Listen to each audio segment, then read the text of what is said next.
Welcome to the driver's seat, and this is the Hyundai Azera. And if you believe their ads, this is a common man's LS460. No, it's not.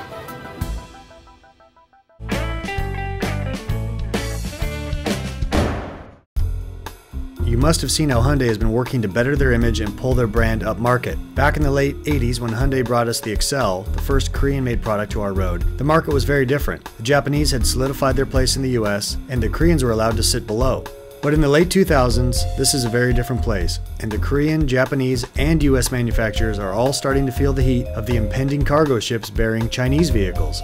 It is just a matter of time, but until they arrive, Hyundai has big plans. They cannot afford to get squeezed by the Chinese on the low end and the domestic and Japanese manufacturers on the higher end. And this effort made its serious debut with the introduction of the Azera in 2006. While its styling is somewhat derivative and even boring to some eyes, it is a bold statement from a brand previously known for economical sedans, such as the Accent and Sonata, and inexpensive SUVs like the Santa Fe and Tucson. With the Azera, Hyundai brings us the opportunity to own a vehicle loaded with standard features often found in much more expensive vehicles, plus power in the form of an all-new 3.8-liter V6 good for 263 horsepower. As mentioned, the feature packages are excellent for a vehicle of this price. Starting at $24,000, the GLS trim level is nicely equipped with the older 3.3-liter six-cylinder engine and 5-speed automatic transmission and a slew of standard features. Next up the ladder is the SE trim, which adds $1,000 to the price, but adds the high-power 3.8-liter V6 engine and 17-inch wheels. And lastly, for those interested in truly pretending that their $27,000 car is worth much more, check out the limited trim, which adds additional items like leather upholstery and a 6-speaker audio system.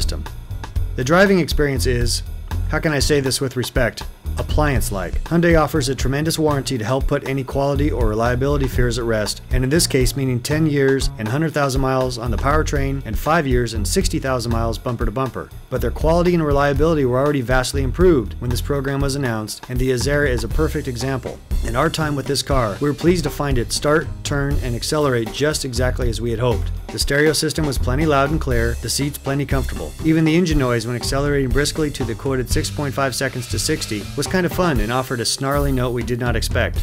There was a degree of torque steer, but that is what happens when you route 260 plus horsepower through the front wheels. Unless you are a Nissan Altima or a Honda Accord, but that is another story.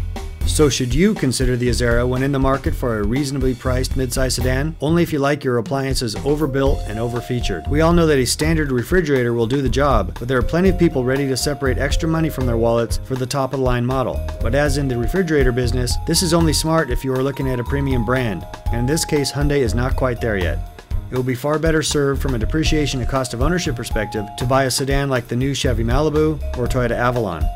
And you'll enjoy the ride much more in a Nissan Maxima or Volkswagen Passat. But do not despair. Hyundai will be introducing a new model, codenamed Genesis at this time, in 2008 that has indications of greatness.